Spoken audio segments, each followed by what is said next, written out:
अखबारों में बड़ी बड़ी एड लेकर और इन्हें याद आ गई कि राजस्थान में गौवे भी है, राजस्थान के अंदर संत भी रहते हैं। मैं ये पूछना चाहता हूं अशोक गहलोत जी से और इसकी सरकार के मंत्रियों से कि अभी चुनाव के समय ही ये गौ माता की और संतों की याद आपको कैसे आई? क्या आप भूल गए राजस्थान के अंदर लंपी का जो कहर था, गौ माता पर इतना बड़ा संकट आया, भारत सरकार ने गौों के लिए और कितना बड़ा पैकेज और इंजेक्शंस वगैरह जारी किए उस समय गौ को बचाने के लिए। ये जो गौ प्रेमी है ये आगे नहीं आए। और तो और जहां तक संतों का प्रश्न है, राजस्थान की इस पावन धरा पर जहां संतों की पूजा होती आई है वहां पर संतों की हत्या है।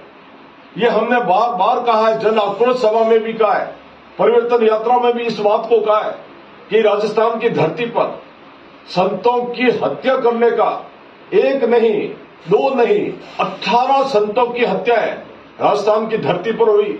ये सरकार सोती रही, कोई तरह का एक्शन नहीं हुआ। और तो और हमारे भरतपुर का वो ब्रज क्षेत्र जब विजयदास जी महाराज ने आंदोलन किया, इतना बड़ा भव्य आंदोलन था, सारे संत इकट्ठे हुए, गौ भक्त वहां इकट्ठे हुए कि जरा ये ब्रज भूमि है जहां गाया चरती थी, कृष्ण भगवान जिस भूमि से प्यार और प्रेम करते थे, वहां पर अवैध खनन रोक दो। भारतीय जनता पार्टी ने भी आंदोलन किया, लेकिन गौ विरोधी और संत विरोधी सरकार ने कुछ भी नहीं किया। अंतोगत्वा एक विजयदास जी संत स्पष्ट कहते हैं कि मेरा जीवन गौों के लिए, गौ माता के लिए, ब्रज भूमि में अवैध खनन रोक दो, अन्यथा मैं मेरा ये शरीर त्याग दूंगा। अनशन किया और वो संत ने आत्महत्या कर ली। सरकार के कान पर जू तक नहीं रही। एक तरफ तो आप देखिए तुष्टीकरण, एक विशेष समुदाय के किसी बंदे की आपसी रंजिश में हत्या हो जाती है और मुख्यमंत्री जी 50 लाख रुपए का चेक लेकर अपने गरिंदों को भेजते हैं, साथ में नौकरी का आश्वासन भी देते हैं, एक सरस का बूथ भी देते हैं। ये क्या है? ये जनता समझती है कि गाय और संत की सेवा कौन सी पार्टी, कौन सी विचारधारा इसमें कर सकती है। कांग्रेस ने हमेशा से ही और चुनाव को दृष्टिगत रखते हुए और इस तरह के आयोजन किए।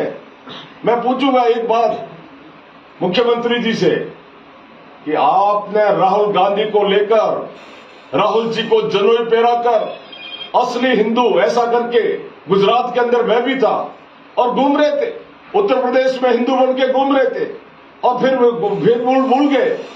और तो और इस बात का जवाब दे दीजिए, अगर आप गौ माता की संतों की सेवा की बात करते हो तो सनातन धर्म के रक्षक आपकी पार्टी के राष्ट्रीय अध्यक्ष के सुपुत्र ने, जो कर्नाटक से मंत्री भी है, सनातन धर्म के लिए क्या शब्द काम में लिए कि मैं इसे नष्ट कर दूंगा, ये तो कोरोना है, सनातन धर्म डेंगू है। यानी सनातन धर्म को नष्ट करने का जो संकल्प लेने वाली पार्टी आज ये कहती है कि हम गायों की सेवा करेंगे, ये सारा ढोंग है। जनता समझती है। मेरा ऐसा विश्वास है कि जनता पूरे ब्याज सहित हिसाब करेगी।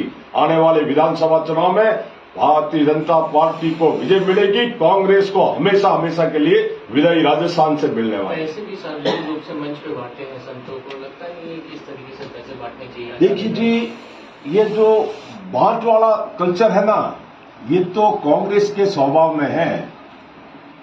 5 साल के लिए जनता ने चुन के इनको यहां पर भेजा और जो वादे, झूठे वादे करके आए उसमें से एक सिंगल वादा मेरा चैलेंज है, आके बता दे कि आपने गिनती करके किसानों की बात कही, कर्ज माफी, आपने बेरोजगारों के लिए भत्ते की बात कही, आपने संविदा कर्मचारियों को रेगुलर करने की बात की, एक नहीं।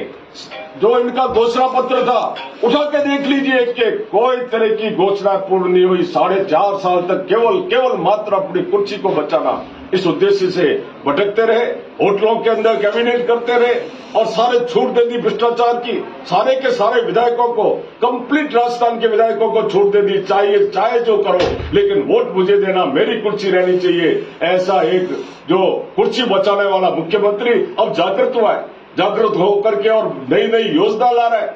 जनता को फिर गुमराह करने का प्रयास कर रहा है। जनता समझती है, मेरा ऐसा मत है, मैं बार बार कहता हूं कि इस वार की जबरदस्त हार इतिहास में आजाद भारत में नहीं हुई, उतनी बड़ी हार कांग्रेस की हो रही है, भाजपा जीत रही है।